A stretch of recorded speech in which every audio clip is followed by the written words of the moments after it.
wish you were my son," he said, his voice low and begrudging, unaware of who I really was.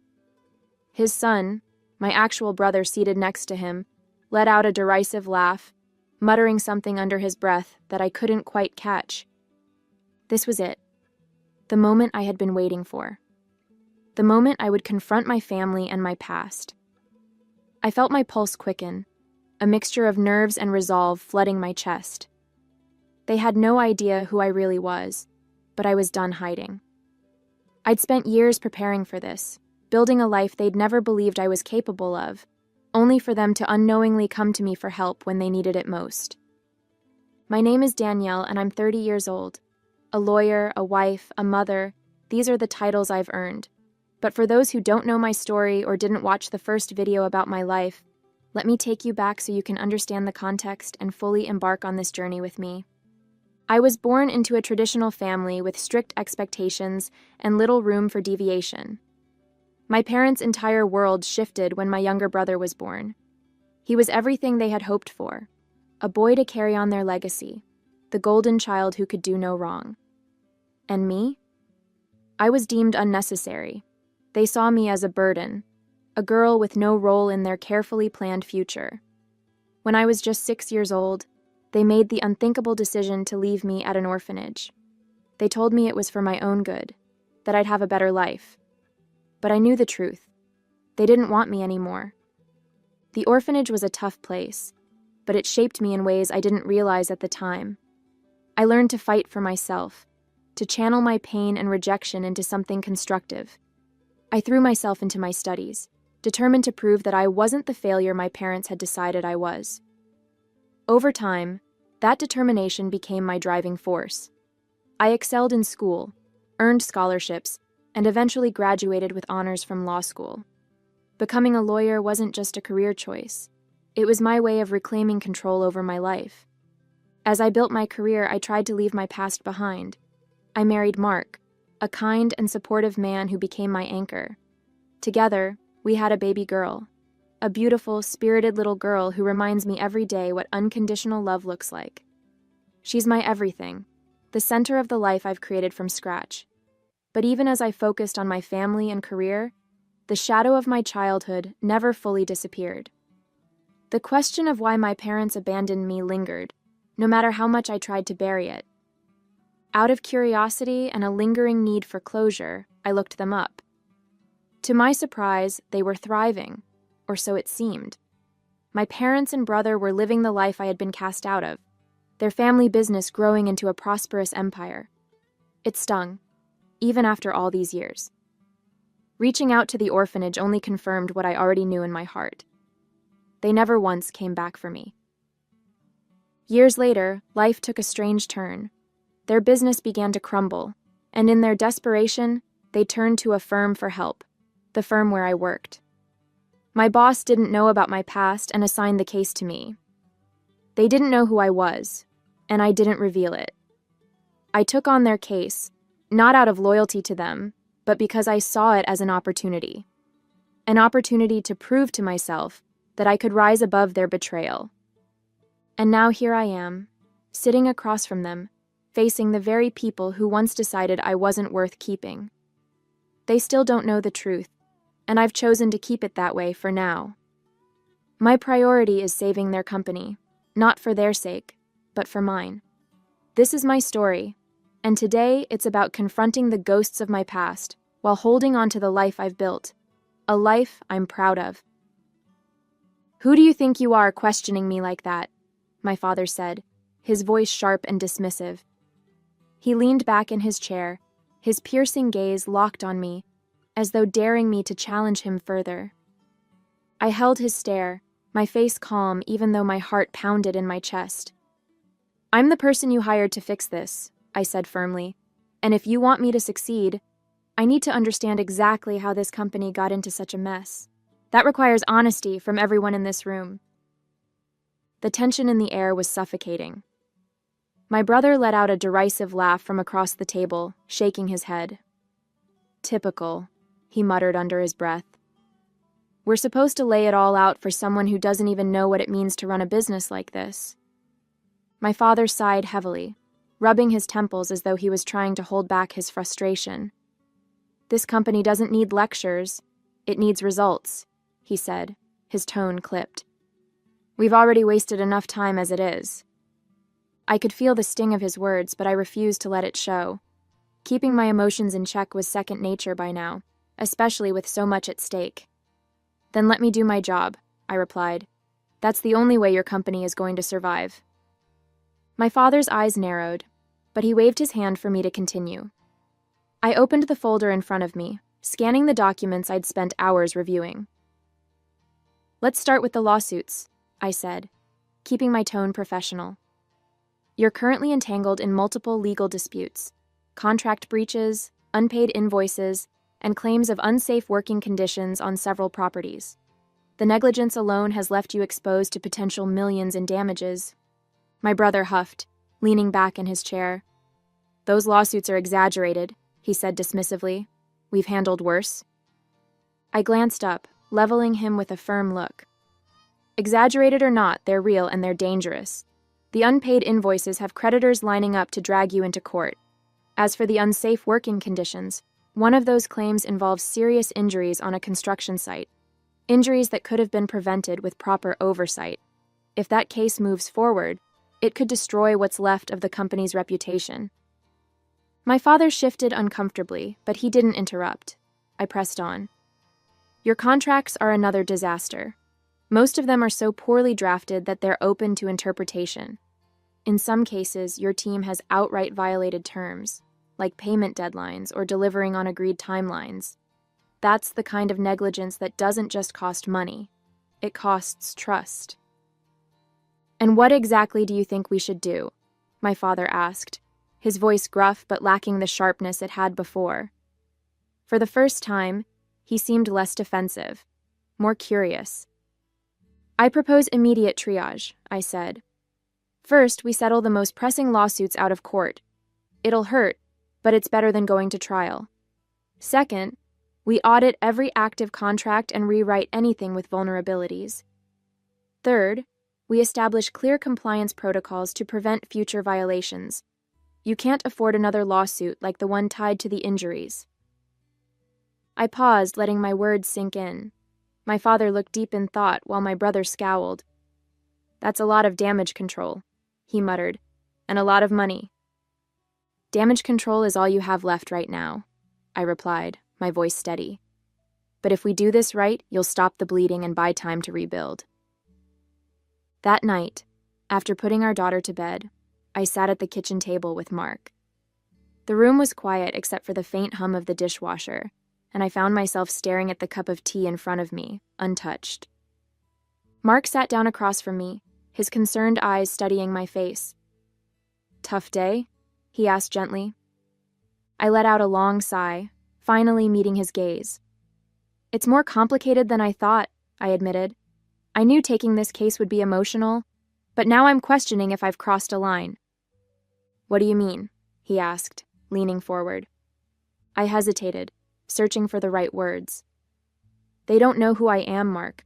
My father, my brother. They have no idea that the lawyer they've hired to save their company is the daughter they abandoned. And here I am, sitting across from them, pretending to be just another professional.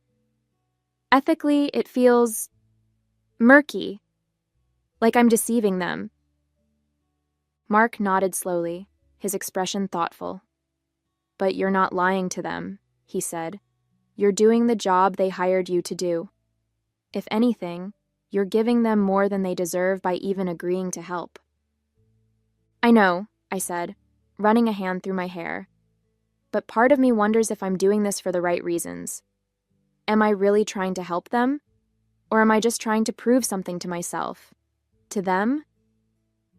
Mark reached across the table, taking my hand in his. "You're allowed to have complicated feelings about this, Danielle. What matters is that you're staying true to who you are. You've always believed in doing what's right, even when it's hard. If anyone can navigate this, it's you." His words brought a small smile to my face, but the weight of the situation still lingered. "I just don't want to lose myself in this," I whispered. "You won't," he said firmly. "And no matter what happens, I'll be right here, supporting you every step of the way." The next morning, I walked into the office feeling the weight of the previous night's conversation still lingering. My father and brother were scheduled to come in for a follow-up meeting, and I knew it would be another test of my patience and my resolve. As expected, they arrived 10 minutes late, bickering quietly as they entered the conference room. My father's expression was stern, as always, while Benjamin looked smug, as though he'd already decided I was wasting their time. I greeted them professionally, keeping my tone neutral as I outlined the agenda for the meeting. "Before we dive into specifics, I need to address a critical matter," I began, flipping open a file. "Your most pressing lawsuit involves a contractor suing for breach of contract. The damages they're seeking could sink the company entirely if this goes to trial." My father's face darkened. "That case is baseless," he said sharply. "We've dealt with contractors like this before. They always overreach." "With all due respect," I said, my voice firm, "the evidence against you is strong. There are email correspondences, signed agreements, and missed payments that support their claims. If you don't settle, you risk losing not just the lawsuit but your reputation entirely." Benjamin rolled his eyes. "So what? You want us to just roll over and hand them money?" "I'm suggesting a settlement that mitigates further damage," I replied, locking eyes with him. "The longer this drags out, the worse it will get, for your finances and your name." My father let out a frustrated sigh, leaning back in his chair. "And how much is this settlement going to cost us?" he asked, his tone biting. I slid a document across the table. "I've drafted a preliminary offer that should satisfy the contractor while minimizing the financial hit. It's not ideal, but it's the best option given the circumstances." Benjamin grabbed the document and scanned it, his lips curling into a sneer. "This is ridiculous. We shouldn't be paying them a dime. They didn't meet their deadlines either." "Benjamin," I said, keeping my tone steady, "this isn't about what's fair. It's about what's practical. Fighting this in court could cost double what this settlement proposes, not to mention the damage to your already fragile reputation." My father rubbed his temples, his silence indicating he was at least considering my point. "And what about the other lawsuits?" he asked finally. I took a deep breath, preparing myself. "There are 3 additional cases. 2 can be settled with similar offers, but one, a workplace injury claim, has the potential to escalate if it goes to trial. If that happens, we're looking at significant damages and a PR disaster. I recommend bringing in an outside mediator to negotiate a resolution quickly." Benjamin scoffed, throwing the document back onto the table. "You're making this sound like the company is hanging by a thread." "That's because it is," I replied bluntly, meeting his glare. "And if you don't start taking these issues seriously, there won't be anything left to salvage." That night, as I held my daughter in my arms, her tiny hand gripping my finger, memories of the orphanage came rushing back. The cold, sterile walls, the way I clung to my blanket at night, pretending it was my mother's arms around me. But she never came back. She left me there and never looked back. I thought about the day they abandoned me, how my mother avoided meeting my eyes as she whispered promises she never intended to keep. "This is for the best," she had said, her voice trembling. And my father? He didn't even have the courage to show up. He left the dirty work to her, hiding behind his pride and cowardice. I could still picture her walking away, my cries echoing in the orphanage hallway as the door shut behind her. I looked down at my daughter, her soft breathing grounding me in the present. I would never let her feel the way I had felt, forgotten, discarded, invisible. She was my world, and I would do everything in my power to make sure she always knew that. As the meetings progressed over the next few weeks, I began to notice subtle shifts in my father's demeanor. His sharp, dismissive tone when addressing me softened. He started listening more intently when I spoke, occasionally nodding in agreement or asking thoughtful questions about my legal strategies. It wasn't much, but it was different. In contrast, his patience with Benjamin seemed to be wearing thin. Each time my brother interrupted or dismissed my recommendations, My father's irritation became more visible. He would cut Benjamin off mid-sentence or fix him with a withering glare.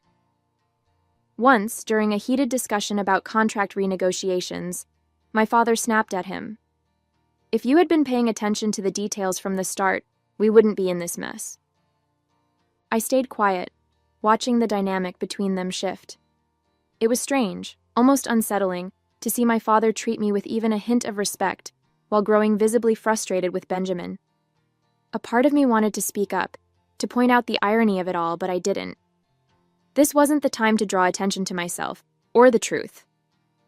Instead, I focused on the work. The more progress we made, the more my father seemed to lean on me, trusting my judgment over Benjamin's increasingly defensive outbursts. I could see the cracks forming in their once solid alliance, but I kept my head down and stayed professional. For now, that was enough. At the next meeting, my father's demeanor was almost unrecognizable. He greeted me with a nod and a small smile, something I couldn't remember seeing directed at me, ever. When I presented my updates on the lawsuits, he listened without interrupting, and at one point he even said, "That's a good strategy."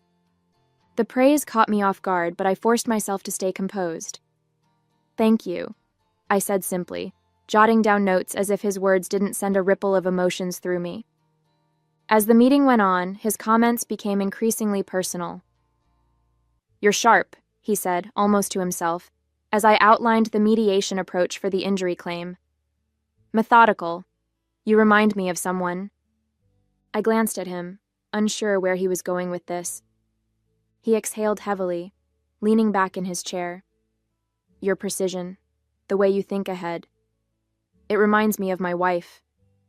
His voice softened as he added, "She had a way of seeing through the noise and finding the right path. She passed away last year. She would have liked you." The words hit me like a punch to the gut.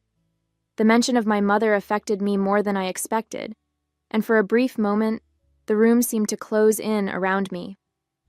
My mother. The same woman who left me at that orphanage. The woman who broke every promise she ever made to me.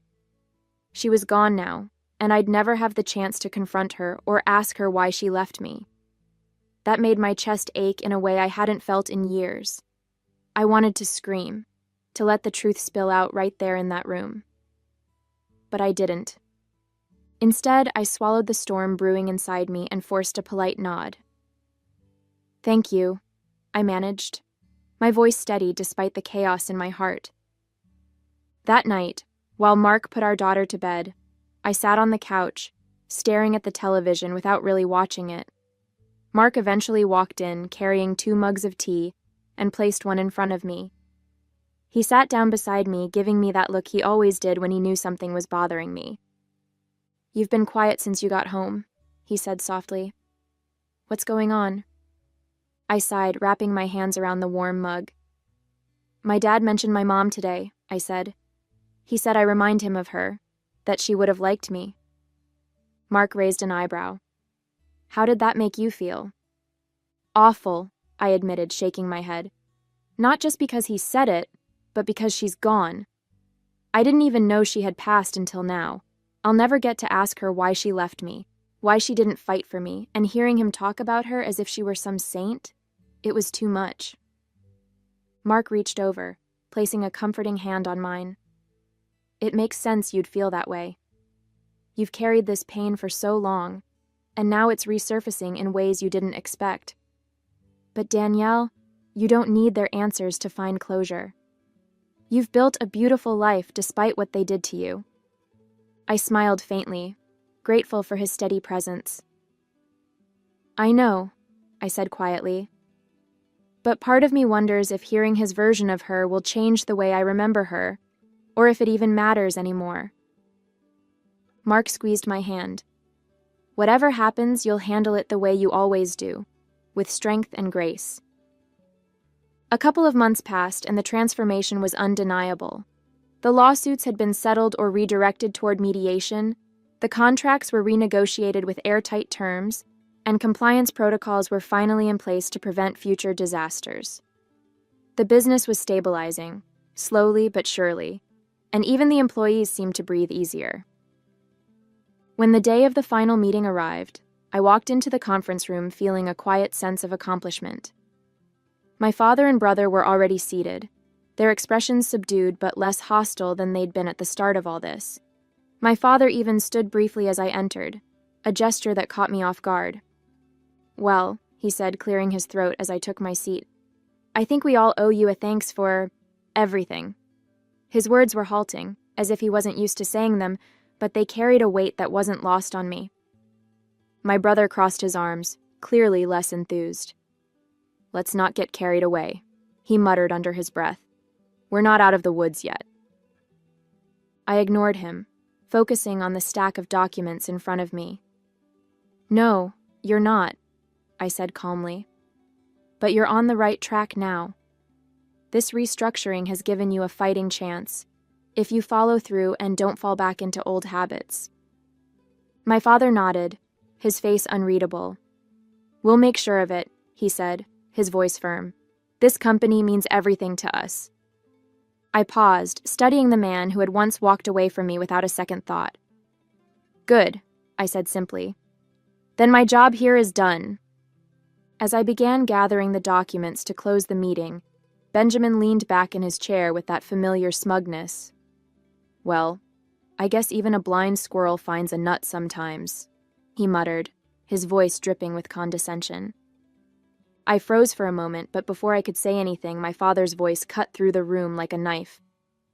"Enough, Benjamin," he snapped, slamming his hand on the table.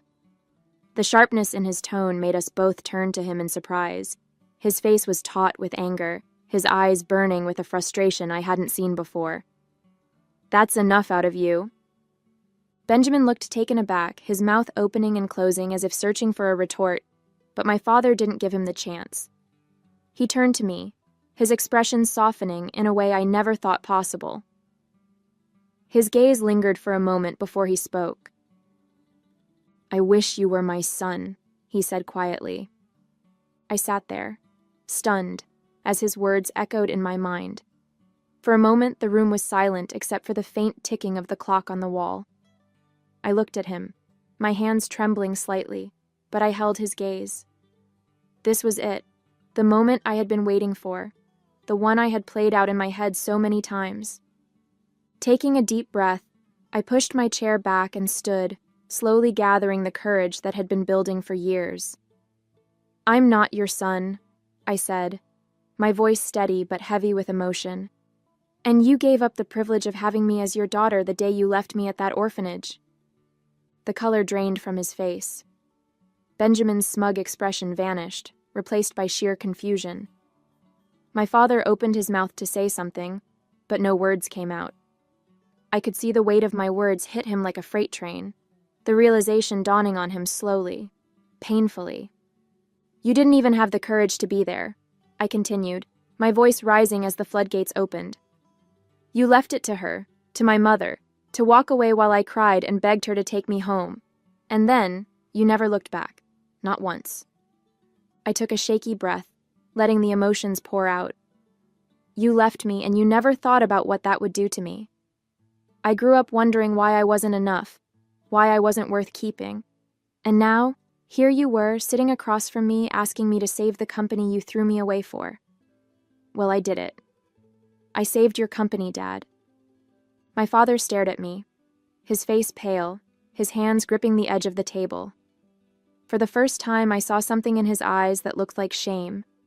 But before he could respond, I glanced at Benjamin, and that's when I realized it. The confusion on his face wasn't just shock.